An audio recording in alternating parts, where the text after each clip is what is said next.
Visit notimetowait.com. Sponsored by Bristol-Myers Squibb and Pfizer.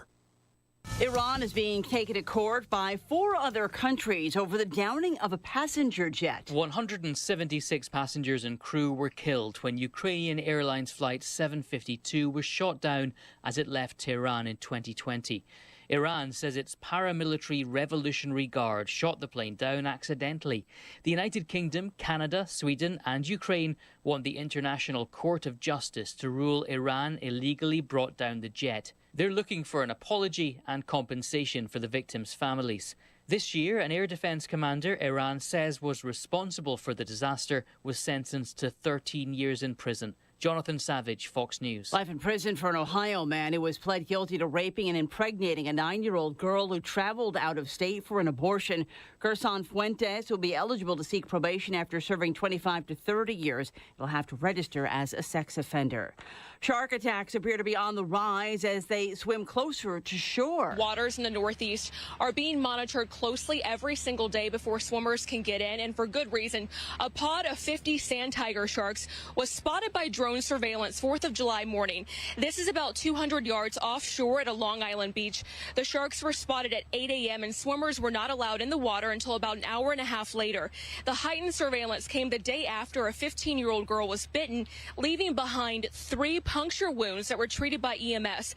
Now, since July 3rd, a total of 5 swimmers have reported being bitten in waters off of Long Island. The bites leaving behind wounds on people's feet, thighs, knees, hands, but all were non-life-threatening injuries. Fox's CB Cotton at Robert Moses Beach on New York's Long Island. TV actor Allison Mack has been released from a California prison after pleading guilty in 2019 to charges she manipulated women into becoming sex slaves for the cult NXIVM. I'm Lisa Lacera. This is Fox News. Hello, everyone. We want to welcome you to the Lawrence County Republican Party radio show. And in studio right now, myself is Brandon Taylor, the Lawrence County Republican Party chairman. Sitting across the table from me, I have Lawrence Sutton, the secretary of the Lawrence County Republican Party. I also have Jerrod Menz, the director of the Lawrence County Republican Party. And our special guest is a good friend of ours, Clay Doggett, state representative for District 70. How are you gentlemen doing today? Doing good. Good. Doing great. Thank you. Clay, we're glad you had a chance to make it in with us. We've been trying to get you in here for a while, and you finally had that opportunity to come in and want to pick your brain on a couple of topics tonight. And know you're a busy, man, but hope this is not going to be the last time you come in and join us. So, but we'll get it kicked off. I'd like to talk a little bit about what got you involved in politics, Clay. Well, first, thank you for having me on the show. And yes, I don't know, 20 years ago or so, I was in college. I'd transferred. I'd started over here at what was Martin Methodist College and transferred down to University of Alabama in Huntsville because they had a physical education program, and I wanted to be a PE teacher and a baseball coach. Okay. And so I called.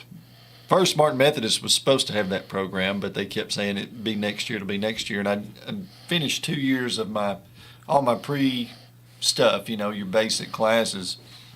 And so I had to have a major going into my junior year. Right. And they didn't have it, so I called down at UAH and I said, hey, do you guys have physical education? They said, we sure do. I said, wonderful. So I talked with the baseball coach. I transferred down there. I go to sign up for classes. I meet with an advisor, and I said I would like to do physical education. He said, you can't do it. We don't have the program anymore. I said, what do you mean? What do you mean you don't have the program anymore? Well, we still have the program, but it's only for the students that were enrolled in it last year. They're going to finish it, and then we're done with the program. So you have to pick something else. And I said, well, that's the whole reason I'm here. Wow. To do that. So my mother was sitting there beside me, and I was like, well, what do I do? And the guy said, well, here's a list of degrees that you can look at. So I went down through there, and I saw history. And I said, well, I like the History Channel, and I'll do that as a major. And they said, well, you have to have a minor. And so I looked through, and political science was there. And I was like, well, I like talk radio, so I'll do political science. And so that's where I started. And then playing ball, you couldn't take any classes after noon during the season, and so all the upper-level history classes were 4:35, 6 o'clock at night. So I had to make some changes, and so I took a lot more political science classes and ended up turning that into a major. So I ended up with 2 degrees with history and political science. But in that, you could do different courses of study. There was Middle Eastern politics was a part of it. They had all types of different things, but the kind of niche that I found was state and local government. So I took a lot of those classes, and I really, really enjoyed it. And I was talking with one of my teachers one day, and I said, you know what? Well, they have a senior thesis type class capstone that you could do, and he said, look, if you will run for office, he said, I'll give you, if you'll just put your name on the ballot, I'll give you an A for that class. Wow. And I said, well, that's an expensive A. Hey, all right. To do. And he's like, well, no one's ever ran for office before, but you would, see firsthand all the stuff that we've been studying. And so it's like, no, I can't do that. But I said, you know what? One day I would love if I ever had the opportunity, if I found myself in a situation where I could try to go out and serve my community by running for office, I would really love to do it. I love my community. I love where we live. I love this state. And so I said, if I ever have that chance, and lo and behold, 6 years ago, I had some people come and approach me and say, would you consider running for office? And I said, well, if I do this, I'm going to need a lot of help. And they said, well, we'll make sure that you get a lot of help. We'll help you out. And so whenever you file the paperwork, to begin the process, a lot of that help kind of goes away. It went away. Yeah. We've been involved in similar situations. The phone calls, it was all one-sided. I was calling them and they wasn't answering or calling me back. I might get a response through a text here and there. But fortunately for me, I had such a great family, church family, friends. They came and really and helped me out, and so that was great. But I've enjoyed every minute of it, just getting a chance to serve the community. Lawrence County, I live in Giles County, but Lawrence County I've met some wonderful people. Yes. When I was campaigning, people that I didn't know. Had some family that lived over here, but met some people that I didn't know beforehand and have become great friends with, and so it's just been really good. I really enjoyed it. We're actually glad you decided to run. Well, thank you. And glad we got a chance to meet you. And here you are sitting at the table, and it's funny because we're sitting here with we've got 3 boxes of shotgun shells, a couple of hats out here, some T-shirts. I tell Lawrence all the time, we used to be Guns and Roses, now we're Guns and Moses. So we have a lot of fun with this, and we're glad you had a chance to come in. I did want to get you to kick it off, though, with your background. We had Chris Morris in here. We actually were filling in for Kip Capley, and so he told us a lot of stories about you, and we won't share all those, but I could tell that you all had a really good relationship, and so it's worked out. And for the political scene, for you, the fact you knew him, and there he is, the GOP chairman and the SEC committeeman in your district. So I know that helps out as well. Yeah, he and I both kind of when I ran, I had seen him and told him, "Hey, I'm running for office," and he was a former county commissioner in Giles County. Mm-hmm. I lived on the same road as he did. We were 3-4 houses apart growing up, but we both kind of at the same time started this journey. He got more involved with the local party and then ended up becoming the state executive committee person. And so we've been on this same trip together, Chris and I have. So it's been really good. That's good. I'm going to ask you, since we talked about you getting involved, I mean, you may not even want to get into it, but what do you think your political future is? I've got one more year in this term, and so we'll see what happens. After that, I do have intentions on running again, seeking re-election. But as far as way down the road, I don't know. My children are growing, and I enjoy being home with them and going to ball games and doing all that good stuff. And it's this is a part-time job on paper. On paper, but it's really a full-time job. Yes, it really is. I mean, And I give out my cell number, and I have no problem doing that. That's why I have a cell phone, is for people to call, and people can call our office number in Nashville. And I've got a lady from Giles County that works up there for me, and she's very familiar with the area. I mean, she's lived here her whole life, and so a lot of people that call, we know, she knows, and so you kind of feel like you're talking to somebody at home, but. You know, just like today, I work a regular job. You know, we know that. And so during the day, I get, when I'm in and out of service or have service, I'll have, text messages, phone calls, voicemails, people that are needing some type of assistance. And sometimes I can check that voicemail and forward it over to Emily, and she can call them. It's kind of hard sometimes to stop for 20 or 30 minutes while you're working to try to help somebody out. But if it's something that we can do pretty quick over the phone, then we will. But a lot of times it involves us calling others. I'd like to say something about that. I mean, I moved down here about a half a dozen years ago, and I own a couple businesses. And, there's obviously, we probably have too much government, but if you own businesses, you do have interaction with government agencies. And before I was even involved on the level I'm involved today, I got this guy's cell phone number, and I called him, and you didn't. I mean, I wasn't involved in Republican politics at this level.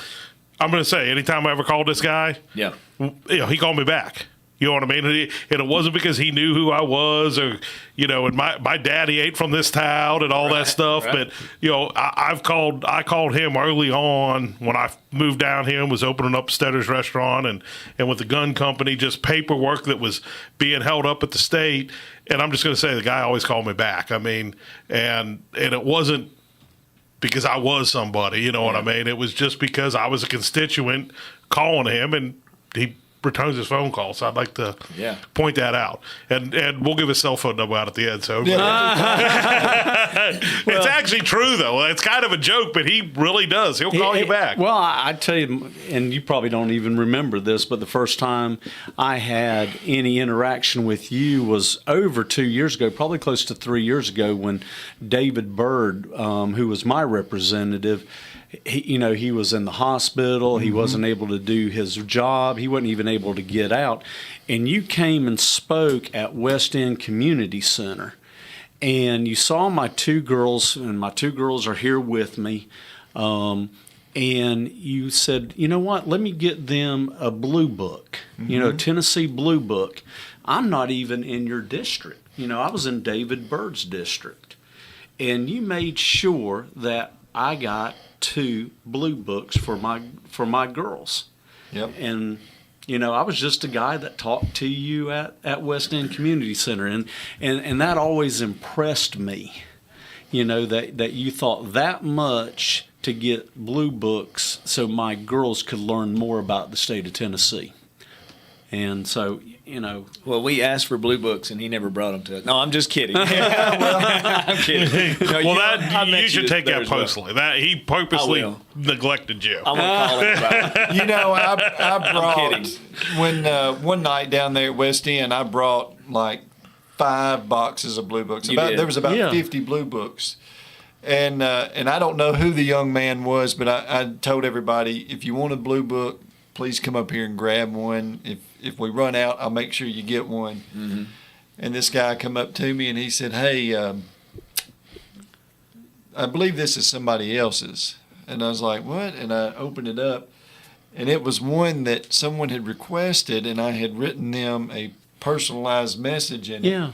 Yeah, you signed my girls too. Well, this is one that I was supposed to mail to someone, and it ended up in the box. And that young man brought it back to me, and I thought, oh, goodness. So I called my assistant that night when I left, and she said, yeah, we mailed it to him. I said, well, we mailed him one, either somebody else's blue book or we sent them one that didn't have a signature in it. So we had to track them down to find out about their blue book. But we had a great opportunity to meet you and Kip there. And actually, behind the scenes, I'll blame it on Clay Doggett, and I'll throw Caleb Bayless under the bus as well, because they came up and they were the ones that started saying, hey, we need a debate for the 71st District. Right. And so we got that going and had the debate for the 71st District Yes, we with did. the 4 Republican candidates that were going to do that. But I think Caleb drug you in the middle of that, but you came up and approached me about doing that debate, and it turned out to be a really milestone for us in doing some political work and learning some things. And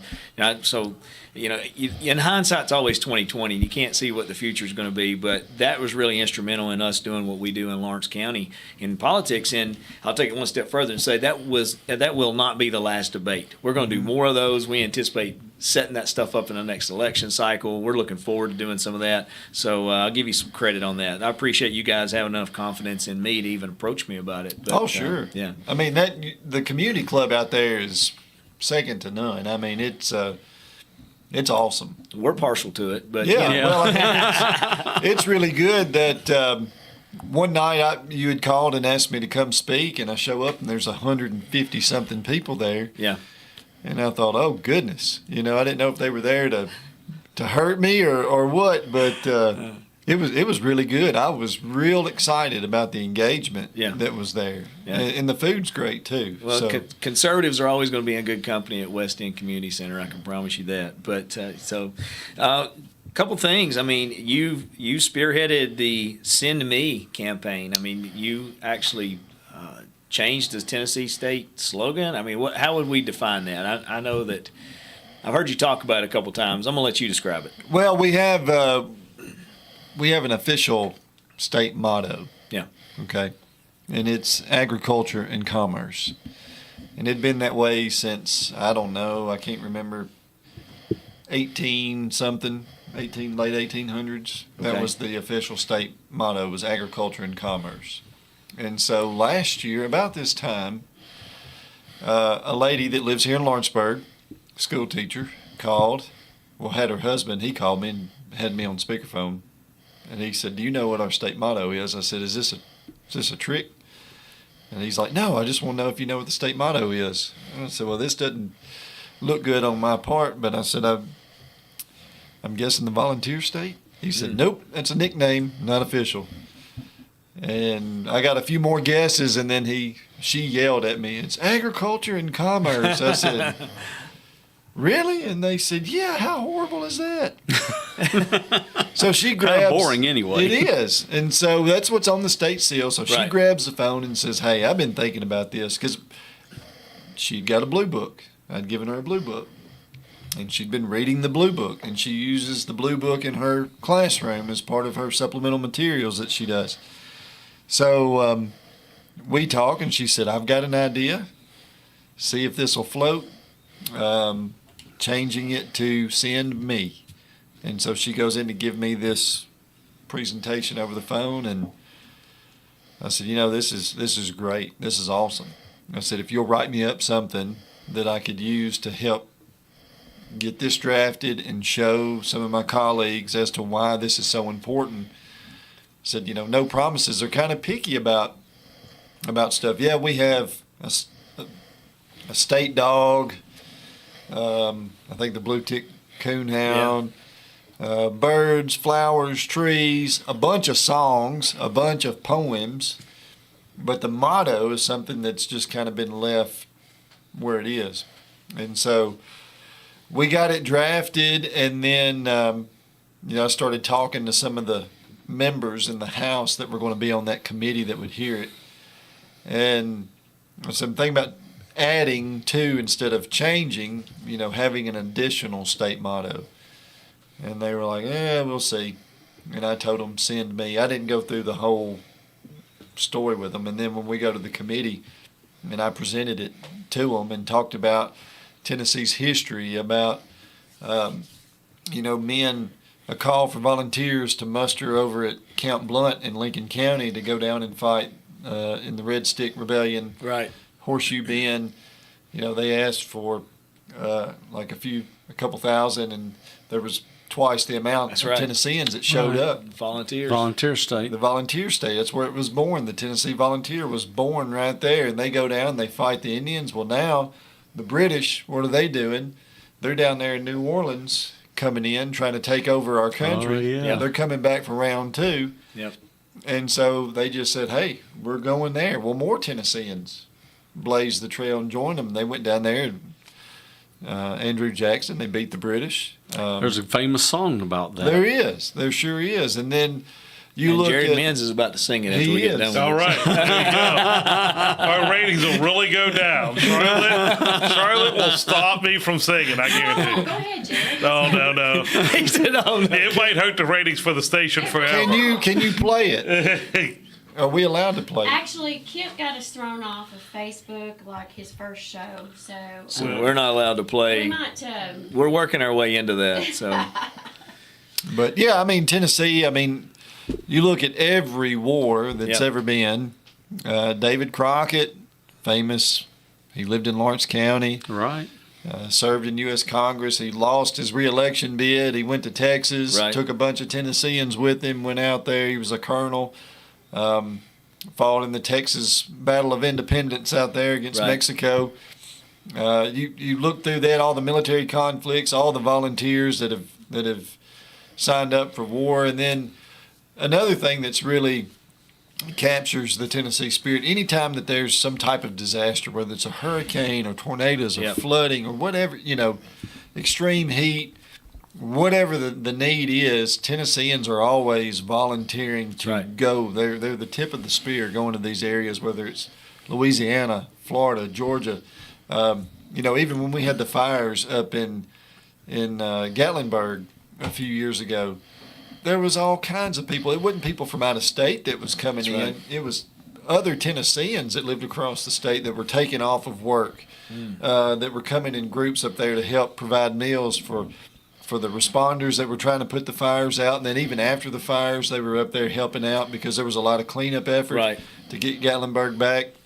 And they were up there working. So it captures that spirit of Send Me. And it was, we used the Bible verse to help push that, and really show that. And, oh, man, everybody just went crazy over it. They thought it was just, there was a lot more excitement in the House. right. Page Wally, I asked him because he is the senator for Lawrence County, and being that this was a Lawrence County and that came up with this idea, I said, would you be willing to carry this? And he's like, yeah, I will. So we ran it through in the House, and then he ran it over there in the Senate, and it passed, and the governor signed it. And so now it's, when the new blue books come out this year, there will be an additional state motto in there. Well, you're always Send welcome me. to come out to West End and hand some of those out. I certainly will. I'll be glad to. That's right. Well, I'm gonna piggyback off that because our next Republican Party meeting is going to be on July 25th.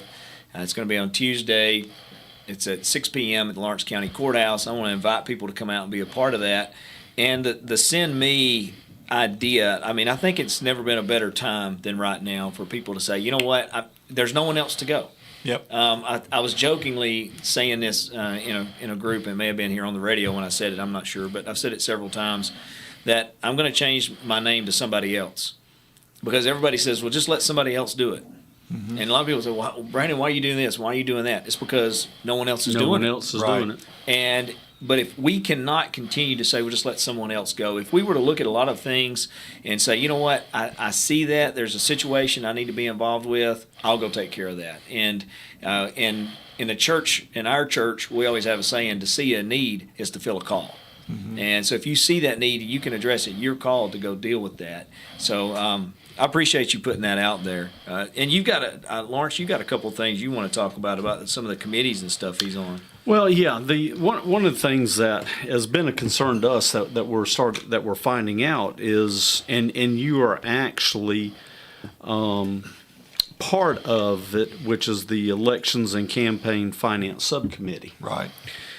And why is it that we do not have closed primaries? Why do we not have closed primaries? Yeah. It's, the state Republican Party has asked that twice now that I've been in the legislature. They have brought forth a resolution through their executive committee, which is made up of 30 or 66 people. Yeah, SECs. SECs. Yes. Yeah. And so they brought the resolution twice to the legislature. The first year that they did, I was not on elections committee, so I never had an opportunity to vote on it. This last year, they brought it again. It passed through our subcommittee of the elections and campaign finance. It got to the local committee, and it failed in the full committee. If my memory is correct, I believe that's what happened. You know, it was. I don't know what the reason is. I know a lot of people don't like the idea of having to register to vote, but the way I see it, if I'm a member of the Elks or if I'm a member of the Lions Club, I don't go to the Rotary Club meetings and tell them who's going to be their president, who's going to be their officers. That's right. I don't have a vote in that. That's right. Unless I'm a member of that organization. Right. And that's what a political party is. It is an organization. Right. It's a private organization. The way it works in Tennessee is that in August, there's a general election for the counties, but there's also a state primary, and that is when the Republican Party and the Democrat Party have their primary elections. A person could, the way it is now, go in and vote as a Democrat this year, Right.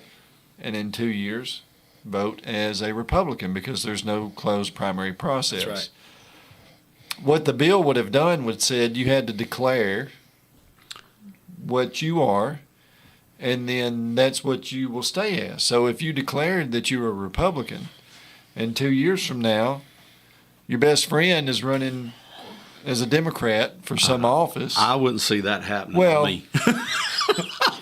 maybe. I mean, you know. Lloyd's would vote again. If Lloyd's had a friend who's running as a Democrat, he definitely would vote against them. And you know what? It has nothing to do with the Republican or the Democrat because I'm not enamored with the Republican Party either. The Republican Party just best represents God's values. A Democrat represents none of these values that God holds sacred. You know, they don't hold life sacred. You know, they believe that a child can be murdered. They're even trying to get it outside the womb now. You know, they're for the homosexual marriage. And you want to talk about hate speech? Let me tell you guys about hate speech. Hate speech is telling these people, unfortunately, that it's okay. That it's okay to live in sin. And they've even took it a step further and it went to pride. Well, we know in Proverbs what comes with pride. Pride comes before the fall and then destruction. So the actual hate speech is what the Democrats are doing to these people and saying, it's okay. You can go and sin all you want and you can still go to heaven. And that's just not the case. That right there is true hate speech, and that's the reason I get a lot of you make fun of me or talk because I'm so hard on the homosexual, but it's the actual person himself. I feel compassion for these people. I feel sorry for these people. Because if you're living in sin, okay, if Brandon or I or any of us are living in sin and we don't call it out, then what have we done? I mean, do we have adultery Pride Month? No. Do we have liar Pride Month? Do we have murder Pride Month?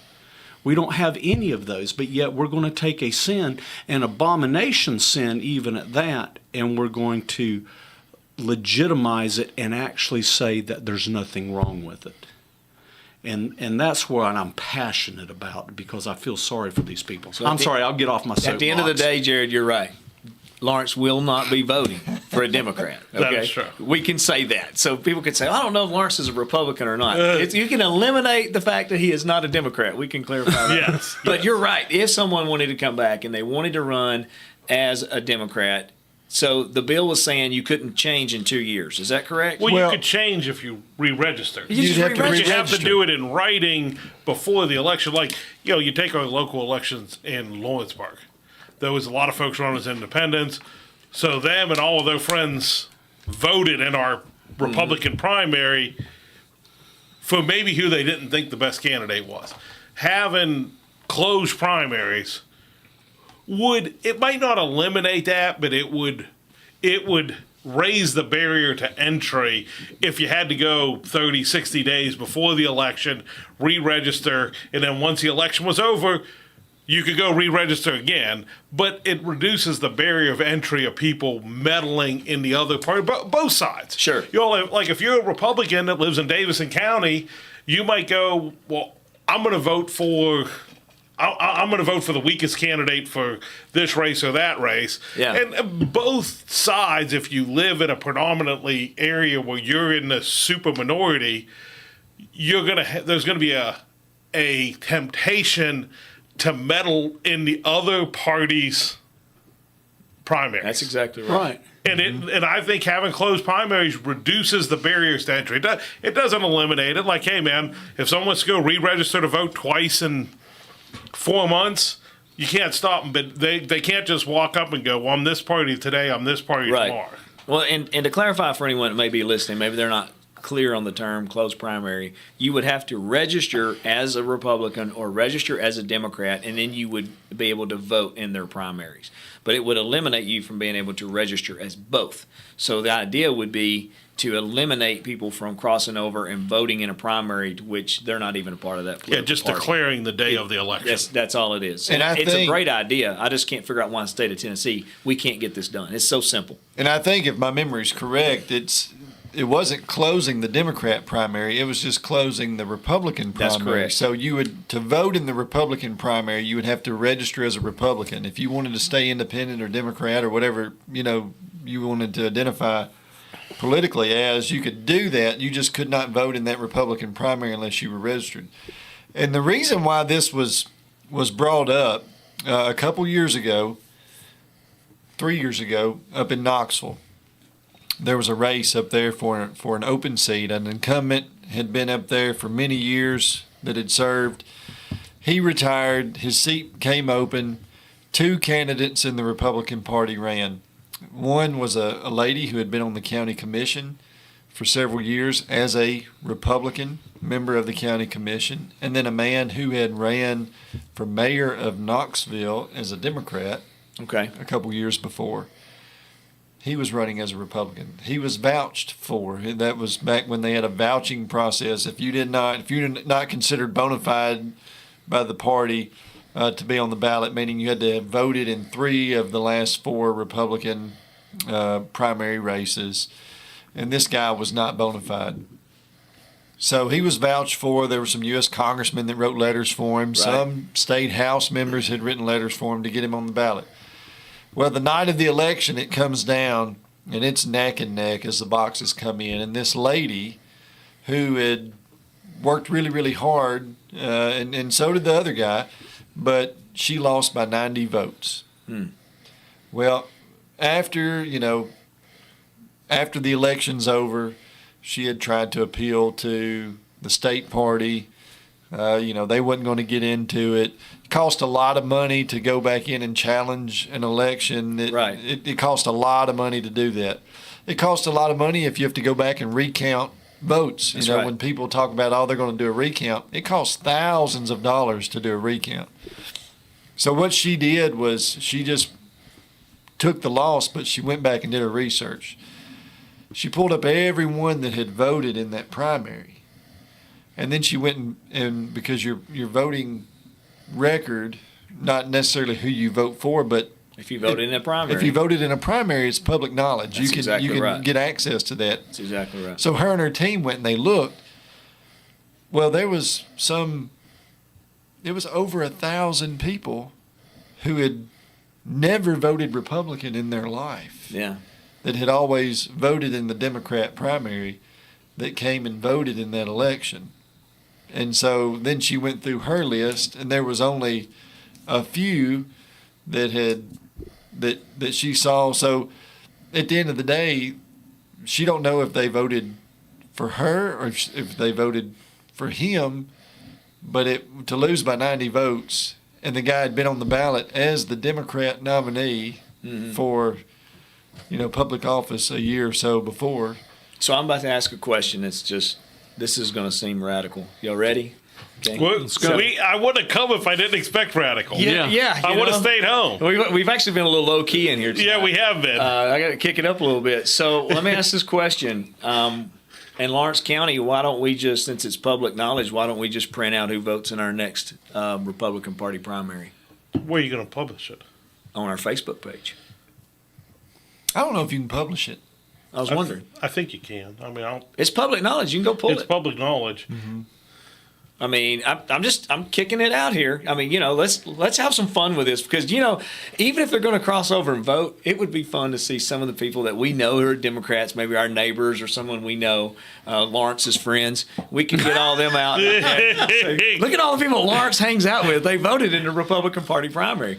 But my thing on the whole thing is if we don't start the conversation on this, we're not going to change it. Sure. It seems to be a dead issue, and I know I seem like somebody look at me like, oh, that's a really radical idea. It's no more radical than someone crossing over and coming over and voting. It's no more than a Democrat voting and trying to throw the primary in a direction. They want to see who they think would be a weaker candidate that the Democrat in that election cycle could actually beat that weaker candidate, and that's what they're going to do, to seek it out. So anyway, that was one of the ideas. Well, to me, if you got to go and do that, it's almost bordering on a moral issue at that point.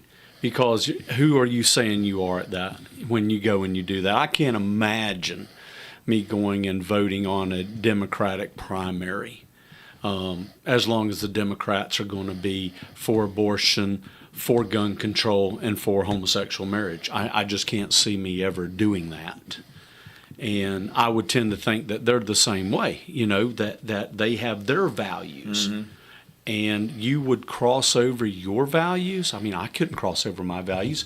Could you do it, Clay? I mean, I know you couldn't. No. And that's where the issue is at. Yeah. And it really bothers me. I'm sitting here looking at time. We got 20 minutes, and we haven't even really talked about the special session. And that's what everybody's talking to us about. So I'm going to hit you hard with this. Be gentle. Okay. No, The gloves just come I have off. sensitive Yes, knees. yes. The gloves are coming. Oh, don't worry. I'll never cut you down at the knees. You don't have to worry about that. Why can we not keep people from out of state coming in to the state capitol and causing the mess that they caused last time? All it does,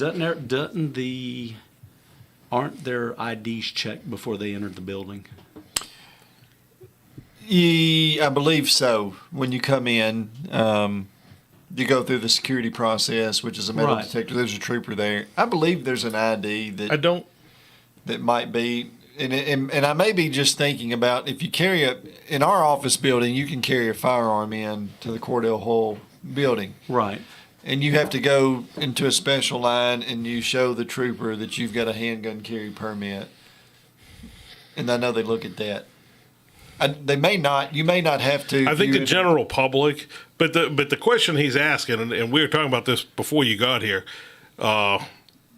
these guys went up to a meeting one time at Murray County about the library and the homosexual books they had up there, and they pedophile books too. Not just homosexual, okay. Pedophile.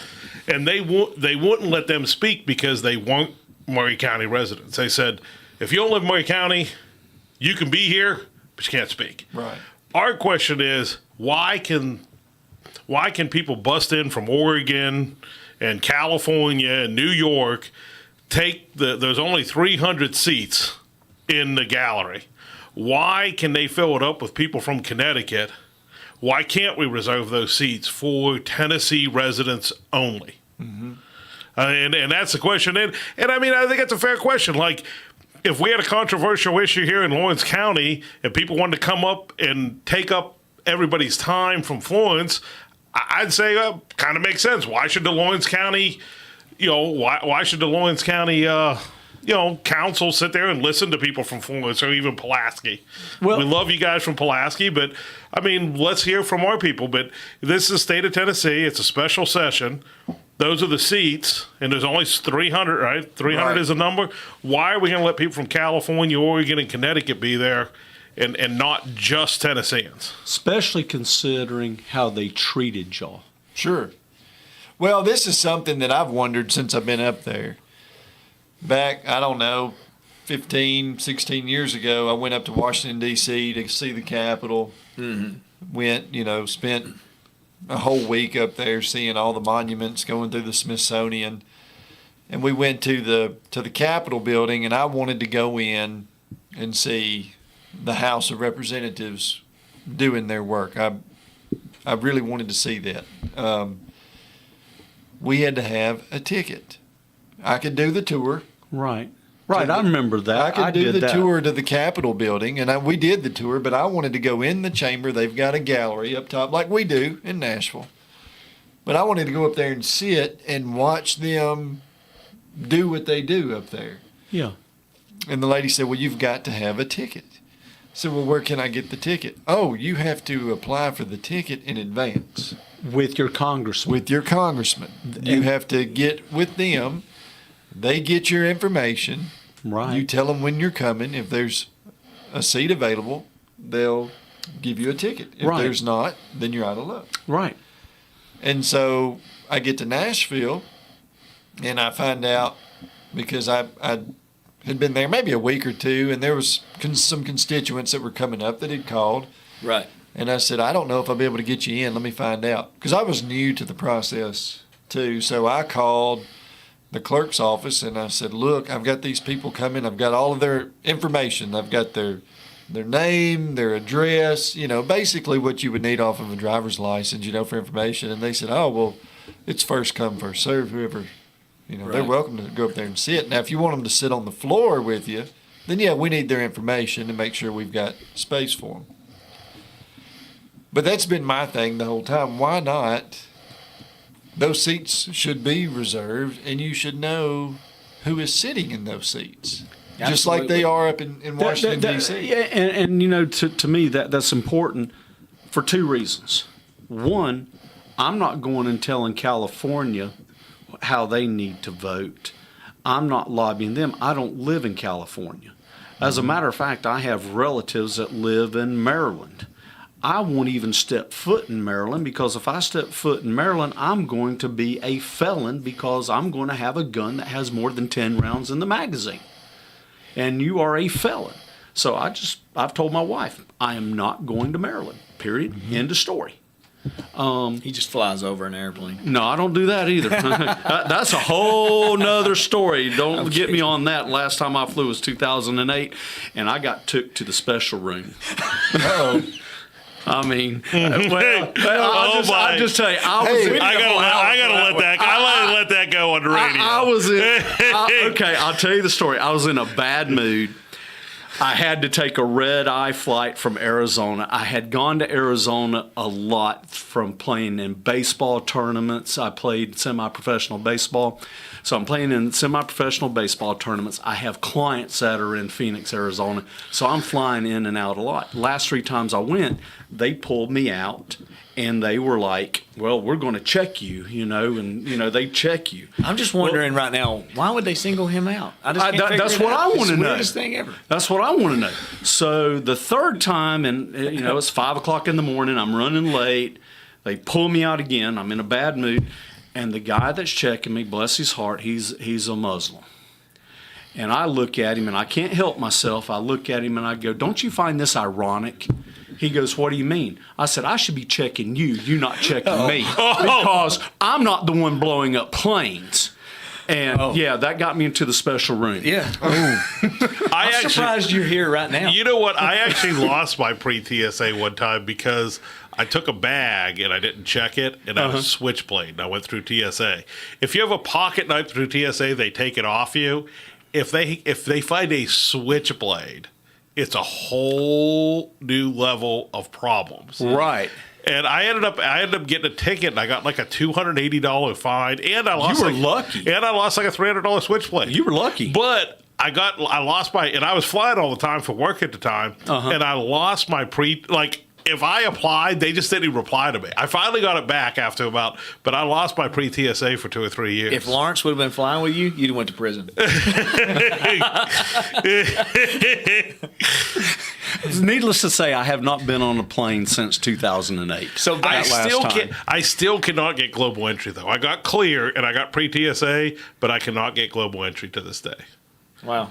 That's what Maybe did for it. it might be for. They're still ticked. I'm even that. surprised you're allowed in your own restaurant. So I mean, take it for like it is. So we would like to see that. We would like to see something put in place, and I don't know. Maybe we can't get it before the special session, but we have a saying, and I'm a transparent kind of guy.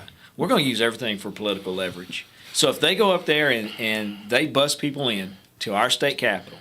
They push us out where we can't be there, and we're going to go early. So I don't care. I'm going to put it on the radio. I don't care. We're going early. Yeah. And we're going to go real early. Okay? I'll camp I was out standing if I in have Nashville to. this morning before daybreak. I'm used to going to Nashville before daylight. I'm going to be there early, and I want to be up there, and I want to be looking down. I want to see what's going on. We're going to be reporting back to the citizens of Lawrence County. We're going to be talking about this. We're going to be watching how they vote. And when somebody goes up there and votes for a red flag, that's going to be probably it'll be a day that they regret for a long time politically, because I'm not going to shut up about it forever. So early voting, everybody starts August 21st. That's when early voting starts. I'm going to look them straight in the face and tell them, I told you not to do that. So you really made a serious mistake. But if this happens, then I say that whenever we go into our regular session after the first of the year, we need something put in place to prevent this from happening again. The walking in our state capitol with caskets, all these different things they did, it was borderline a circus. Up there with the bullhorns on the floor. It was. If it would have been flipped around the other way, here's the thing, though. It would have been Lawrence in a little room. I honestly think, though, like, hey, if someone from another state wants to come and do a tour of the Capitol, yeah, and be in a guided tour, great. Sure. But I honestly don't think you should be allowed. Maybe when you're out of session, anyone can come. But on a day where there's controversial stuff going on, I don't think you should be allowed to get in a metal detector without a Tennessee driver's license. Because it's and not that there ain't a bunch of libtards in Tennessee that will show up to carry their water. Right. Like, and you're in Davidson County. They don't have to drive an hour and a half. Like, they're right there. Right. So it's actually already convenient, but they got to go. But the problem is they're busing these folks in. Right. And they, I mean, we talked to you the night after the whole controversial day up there, and I mean, you were borderline assaulted. I mean, like, yeah. You know, if the shoe would have been on the other foot, like MSNBC would still be talking about the You mean like insurgency. January the 6th, maybe? Yeah, they would still be talking about the insurgency in the Tennessee Capitol if the roles would have been reversed. So, like I said, I just don't understand why we let anybody in other than a guided tour. Like, hey, we have a beautiful state. There might be school kids from Franklin, Kentucky that want to come down and see our Capitol. Love to show it off to them. Yeah. But people coming to cause trouble, trying to have political influence, and that's what they're trying to do. They're trying to influence our politicians one way or the other to vote, and they're not even from the state. So 99.7, I was listening to this, and they had where somebody had snuck in and listened to one of their meetings, and they were talking about how to recognize who the representatives are, how to try to catch them in lies or trying to trip them up. And then, but here was the coup de grace for me. They were sitting there and they were saying, don't worry about being assaulted or anything. Like, we assault people, okay? Now, I may fight back, but I'm not going to throw the first punch. But they were saying, don't worry, because we're going to have people there with guns. That's what they were talking about. To clarify, you're talking about a protesters training class. That's right. By liberal organizations. Let me clarify what that is. That's correct. They're training people. For those people that may not know, this is actually going on. This is legitimate. We're not joking around. They're training people how to come to Tennessee. I've heard the recording myself. To come here to change the laws. They're not taxpayers. That's what we're saying. We don't want to silence anyone's voice. No. I'm more free to speech to anyone. If somebody wants freedom of speech, move here. I mean, right. Move here and be a part of it. You don't pay taxes here. You don't get a say. Or stay out on the Capitol steps. I mean, if you're from out of state, I'm just saying past that metal detector, right. I think it should only be Tennessee residents. I agree. I mean, yeah, we're not telling people they can't drive down the street, but or walk down the sidewalk, but it's to get in that building and to take the seats from those citizens in this state that pay taxes here, that put you guys up there. We elected you all, okay?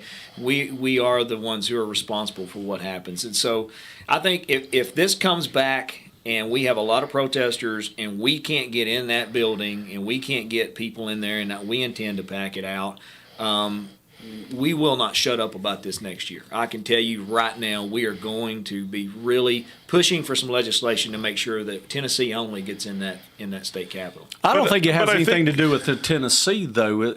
From my understanding, and I could be totally wrong, but doesn't Randy McNally, Cameron Sexton, and Bill Lee actually have a say in this? So the first floor where the governor's office is and the doors into the Capitol, the building as a whole, kind of, it's confusing, is the governor's. He says, you can't have firearms in the Capitol building. Right. You can only come in these 2 doors in the Capitol building, and that's on the first floor. That's the governor's rule. When it gets to the second floor where the House and the Senate chamber are, on the House side, that's the Speaker of the House makes the rules. On the Senate side, the Speaker of the Senate makes the rules. So technically, our Speaker could say, you got to be on the list to be able to sit in the balcony, in the gallery during these times, and they could create a process to do that. And I wish they would, and I've advocated for that. Well, I would say this. If somebody knows Cameron Sexton, send him this video. And Cameron, you're probably thinking about running for governor, and this is one of the things that we're going to be thinking about. I'm just going to put it out there. Well, the next governor that gets my support is going to have to be Tennessee first. Right, If they're absolutely. not, that's going to be their thing. Tennessee first. If they're not talking Tennessee, I'm going to hit it. I'm going to come in with that comment. I'm going to ask them. I'm going to get them on video. We're going to record it. We're going to write it down. Tennessee first. Make Tennessee great again. Let's make Tennessee great again. Actually, Tennessee is awesome. Tennessee is and great. they can't stand Keep it. Tennessee. What they wanted, they've got a slogan as "Let's destroy Tennessee." That's what we already have. It is great. This place is awesome. That's why Tennessee is one of the fastest growing states in the United States. That's why people are moving here. That's why people want to come to Lawrence County, Giles County. They love our freedoms. They love what we have. And other states hate it. And they absolutely know that we are the tip of the spear, as you said, and we are the flagship for freedom in the United States of America. And so it's a real issue for me. And I appreciate you being willing to talk about it. Again, I want to throw this out there. Our next Republican Party for Lawrence County is going to be on Tuesday, July 25th. That's going to be at 6 p.m. at the Lawrence County Courthouse. We're in the upstairs courtroom, and we want to see you there. We always have a good turnout, and we're seeing it grow. We want to see others come in.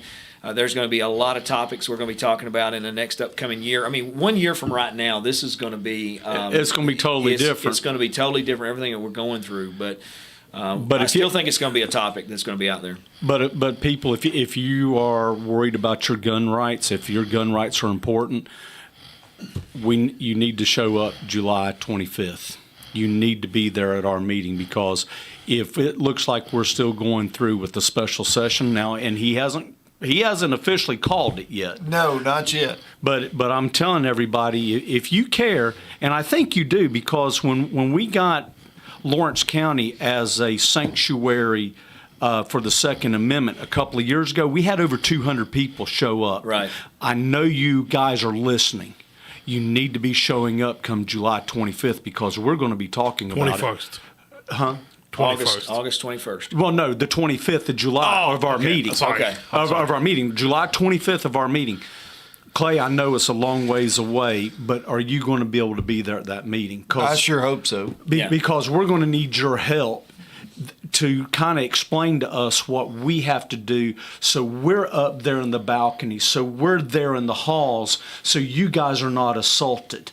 And I think if we have enough of us in the balconies, we have enough of us in the halls, that mess and them playing and assaulting you guys and yelling and screaming and cussing at you guys, I think we can help put that to a stop. Well, I think it's awesome when you guys can look up, and it's not that far, really. I mean, Right. It's just not that up there, just a few feet, maybe 20 feet up or so above your head.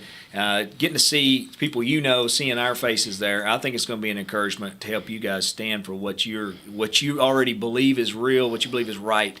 I want to give a special thanks to the Lawrence County Republican Party for actually putting this show together. They put it on, they finance it, they pay for it. Lawrence, Sutton, Jerrod, Menz, you guys are always working behind the scenes. I'm talking to you every day, multiple times. It takes a lot of work to go into this. I want to thank you and your families for allowing you to do this. Clay, thank you to your family for allowing you to serve your great state of Tennessee and your district. Well, I want to thank my family. I've got an awesome family, and they're always very supportive. And we're going to be praying for you. That God will bless you and keep his hand upon you for protection. And we believe he will. We believe this. I'll give you the last say. You got about 30 seconds. 30 seconds. I just want to say, again, thank you for having me on the show. I apologize it's taken me 2 months to get here, but I would love to come back. But it's a great honor. It's a great privilege to be able to serve the people of the 70th District, the people of Lawrence County. I know that, Kip and I share Lawrence County, but I can tell you this, it doesn't matter where you live in the county. If you've got a need, you can call either one of us, and we're going to do whatever we can to help you. I'm just extremely grateful for the opportunity to serve the people of this county, and so it's one that I don't take lightly. So again, just thank you for allowing me to serve you. Well, you're always welcome here, and you don't have to bring your state license to get in the door. We'll let you in without an ID, okay? Well, good. We might even let you bring your gun with you. Well, thank you. You guys are so funny. It's always fun to do this show. Oh, yeah. I appreciate every one of you. And Charlotte, thank you. Yeah, WDXE, Did we just thank you. violate some FCC rule by WDXE and W237FD Lawrenceburg. Broadcast services of Prospect Communications. Taste some of this. This OMG. is the Rich Eisen Show. No other way to put it. With guest host